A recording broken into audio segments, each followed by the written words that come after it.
Saudara dan saudariku yang kekasih, Salam, selamat berjumpa dengan Renungan Harian Iona.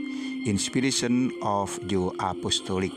Damai sejahtera Tuhan Yesus Kristus menyertai kita.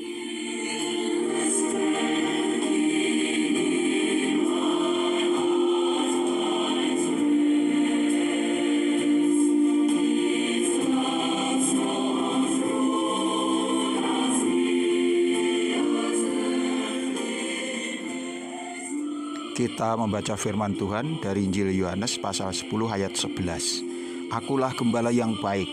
Gembala yang baik memberikan nyawanya bagi domba-dombanya.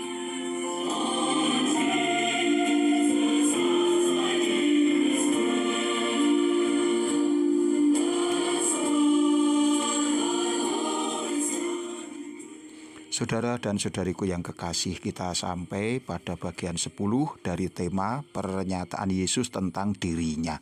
Di bawah judul, Akulah Gembala yang Baik.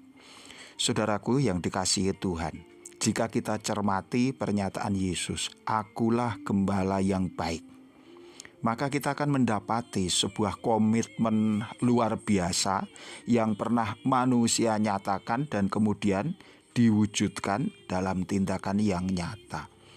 Tuhan Yesus mengatakan, Akulah gembala yang baik. Gembala yang baik memberikan nyawanya bagi domba-dombanya. Ini bukanlah pernyataan yang enteng. Orang yang kurang percaya kemudian berkomentar, masa iya sih gembala kok sampai mau atau rela berkorban nyawanya sendiri hanya demi domba-dombanya? Karena kita sudah tahu akhir dari kisah ini, maka kita tidak lagi mempersoalkan pernyataan itu. Karena nyatanya memang Yesus telah benar-benar membuktikan kata-katanya. Karena begitu mengasihi umatnya, Yesus yang adalah gembala itu rela berkorban nyawa demi menyelamatkan domba-dombanya atau para miliknya.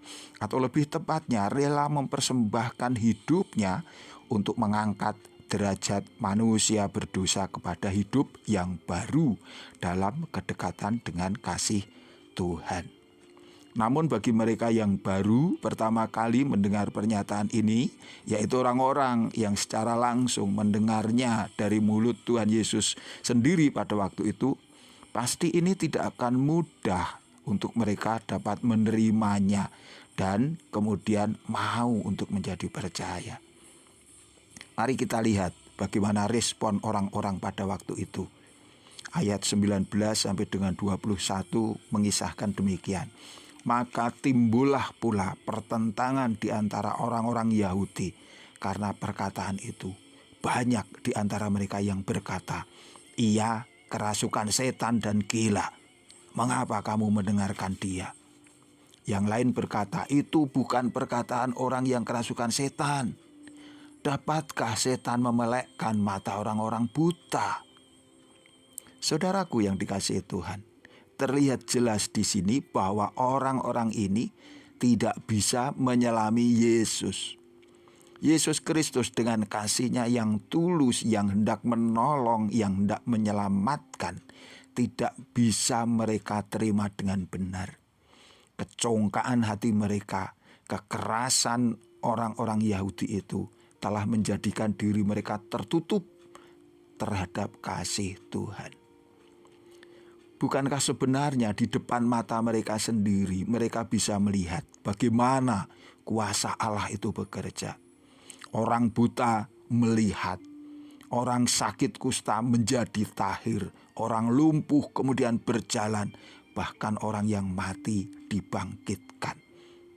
Tetapi mengapa bukannya mereka mau menerima Yesus dan bertobat dan percaya kepadanya, tetapi bahkan menghujat Tuhan dengan kata-kata yang sungguh kurang pantas.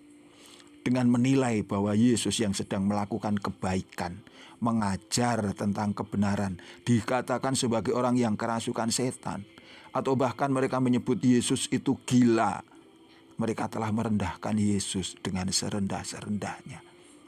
Mereka menempatkan Tuhan selevel dengan setan, menyamakan Yesus dengan orang yang tidak waras. Bukankah itu sesuatu yang sangat-sangat tidak pantas?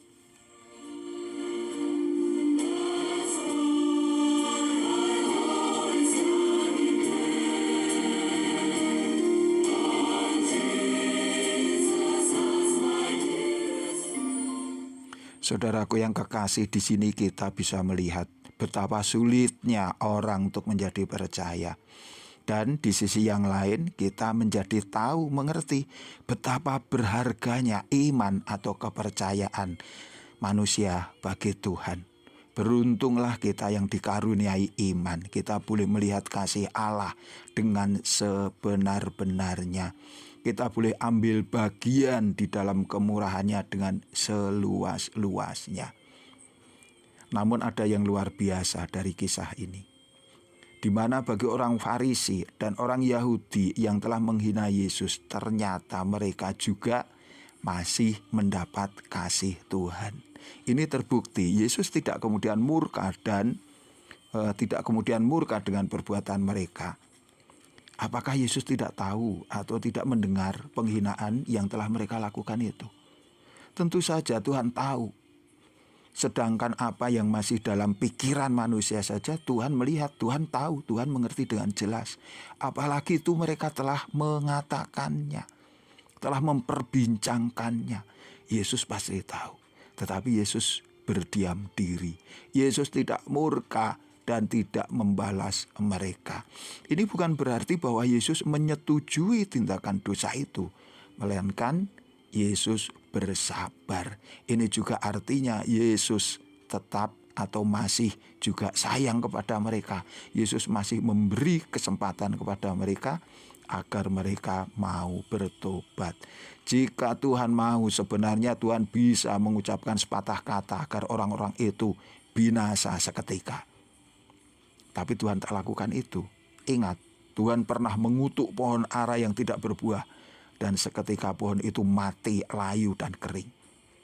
Ini juga sebuah contoh praktek langsung bagaimana orang hendaknya mengasihi semua manusia, termasuk juga mereka yang memusuhi, yang menghina, yang merendahkan kita.